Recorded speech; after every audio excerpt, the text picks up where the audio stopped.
So, right over here, you see right there, that's where you found the float. They started following this float in the vein of silver all the way down to that discovery hole. That's where all the bar and cages. See, Ed Sheffman was very bad with his imagination. That's why it's called a good enough mine. And we found several other mines. Like right over here at those two hills, we have the Lucky Cuss mine. And we're gonna come on inside. Second kind of mine cart. This is a dynamite cart, and this is one of the first dynamite carts to actually have a foam insulation inside of it. The reason why it's made out of wood is because dynamite has a nasty thing that it does called sweating. It sweats nitroglycerin. So if it was inside an actual ore cart or any other cart that's made of metal, it'll spark and explode.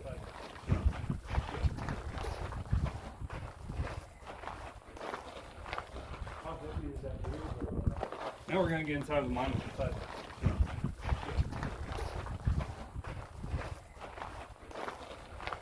How heavy is that wheel? Not too heavy. Since it's made out of solid metal, it'll say 50 pounds.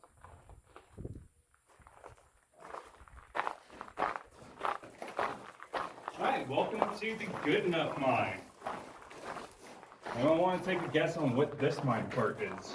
The honey wagon. Yes, exactly. This is the honey wagon. When miners came down here, they had to stay down here for that 10-hour shift.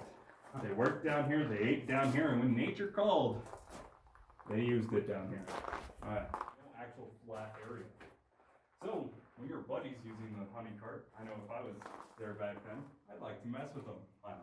This wood is over 130 years old. Ponderosa pine pulled from the Huachuca Mountains. What they do is they hold the world above our heads. So please do not touch them. It is very thin. And the humidity is always either 2 to 3%.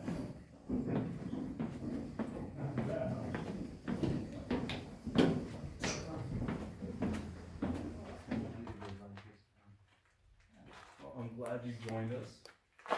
This is probably one of my favorite things to do. All right.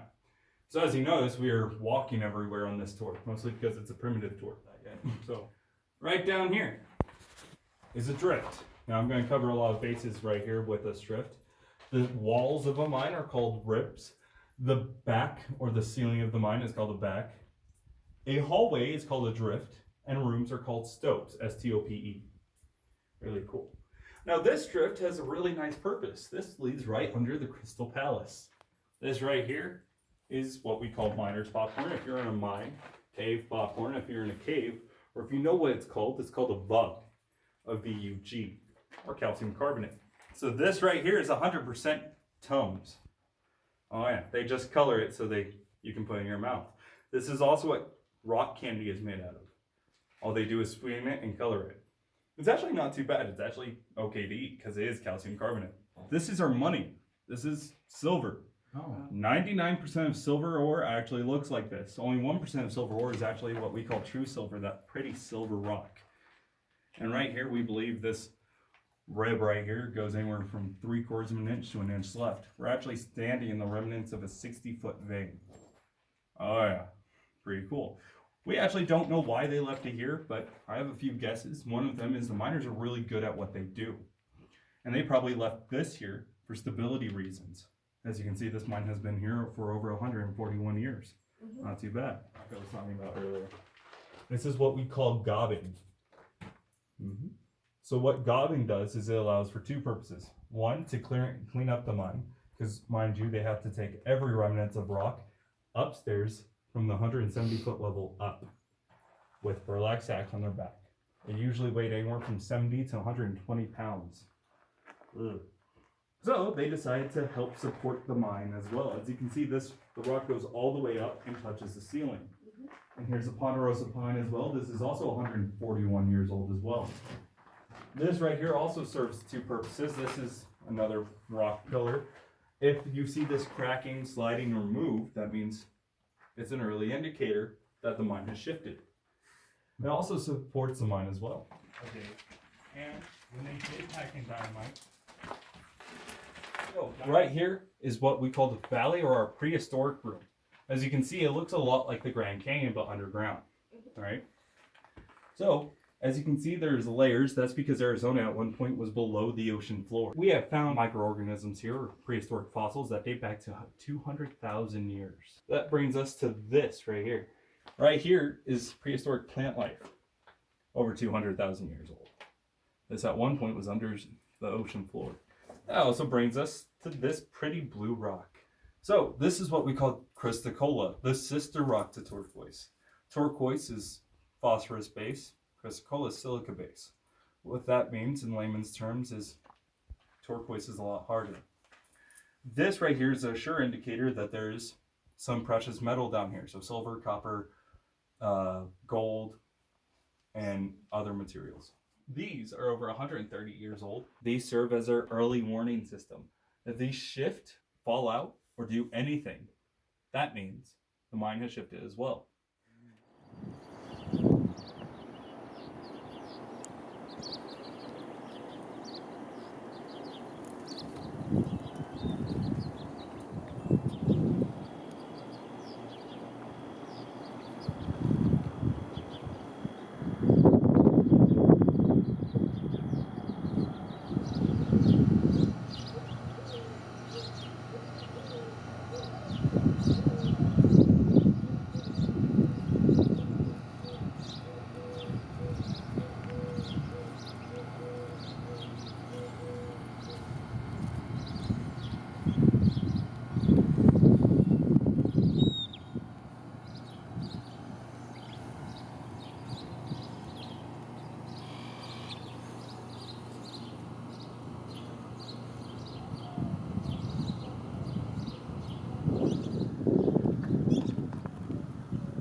The light fixture and the fan, that little hole up there is from a 32. And there's also a 44 caliber slug right here in the green wall next to the lovely Fatima. Now, she was a dancer, performed here in 1881. She brought the art of belly dance to the United States. They didn't call it belly dancing back then though. They called it the shimmy and shake or the hoochie coochie. She was responsible for spreading the hoochie coochie here to the United States. Later went on to find fame and fortune as Little Egypt. She sent this portrait to us out of San Francisco in 1882, and it's been hanging in here ever since. If you look closely at the portrait, you might notice it looks like she has 6 toes there on her right foot. We don't know if she actually had an extra little piggy or if the artist wasn't very good at painting feet or just not very good at counting. It also looks like she has a second belly button. That one's not the artist's fault. That is a bullet hole and a 6 in her canvas. She also has a knife slash right there below her knees. We close December 24th, Christmas Eve, 1889. This polyphone was hand carved out of rosewood in Germany in 1841. So it was already 40 years old when it came here to the bird cage.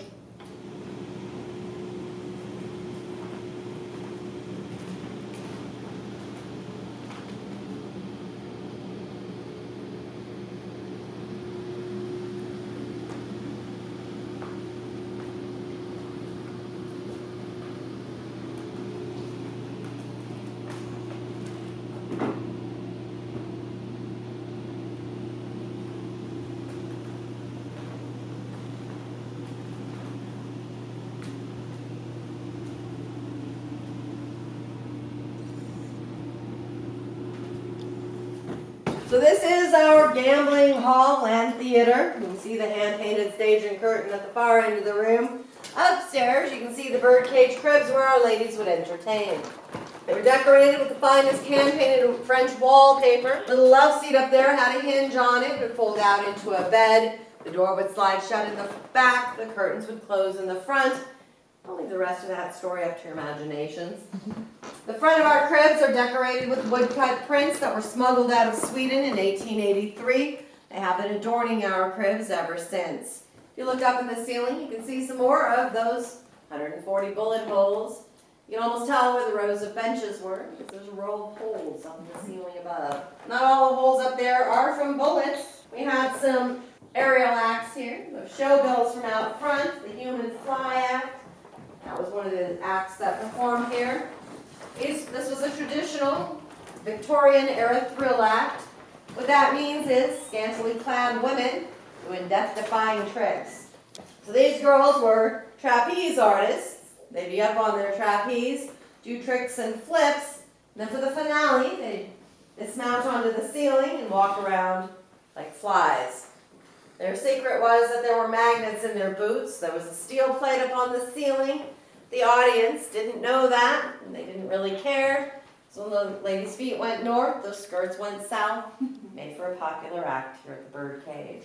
We also had Lizette, the flying nymph, perform here. Now, she had a little harness that she wore. It was attached to a wire that was attached to a pulley on the ceiling.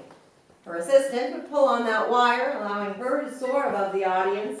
A little more than a sheer scarf as a costume. That's another popular act here at the birdcage. Go figure. This is our faro table. Now, faro was a card game that was more popular than poker back in the 1880s. It was a very fast-paced game, very easy to learn. It was also very easy to lose a lot of money very quickly.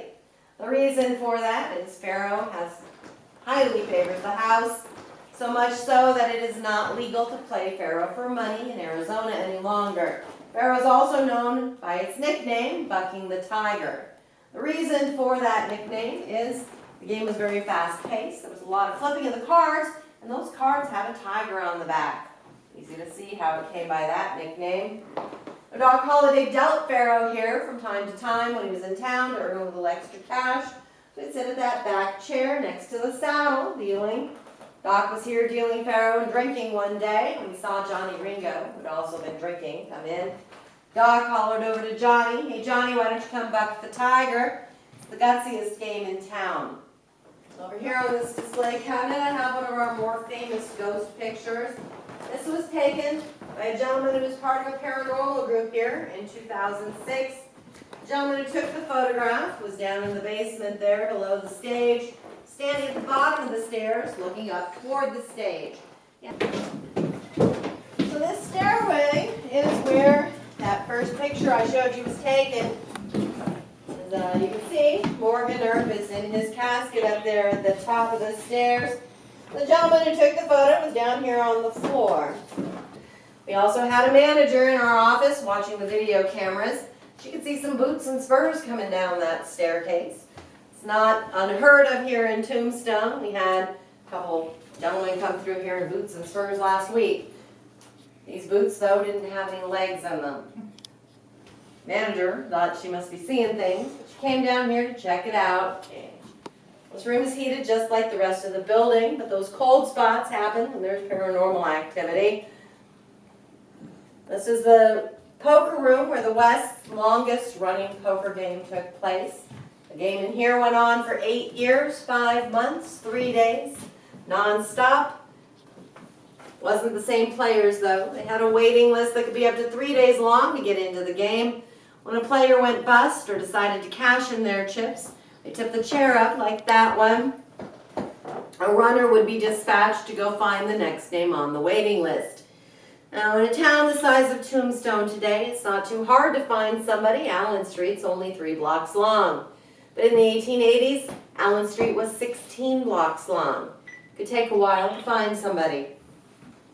When they found you, you better have $1,000 because that's what the buy-in was to get into the game. That brought in a lot of high rollers. We had Adolphus Bush, the founder of Anheuser-Busch, George Hearst, father of William Randolph Hearst, Hearst Castle in California and all that, playing here 4 times a year along with Bat Masterson and Diamond Jim Brady. This is the stage. This entire area is the stage, not just that little tiny bit out front. The curtain's set as far forward as possible to give us room for our displays. You can see where some of the other curtains would have hung. There's also a large black curtain hanging where that rope is behind you guys. For dressing rooms beyond that, a place to relax after their scenes, that sort of thing. In the back corner is our bathtub from the bathroom downstairs. Or in that corner here is the Black Mariah. She was our town hearse from 1881 until 1917. Carried folks to Boot Hill and the Tombstone City Cemetery.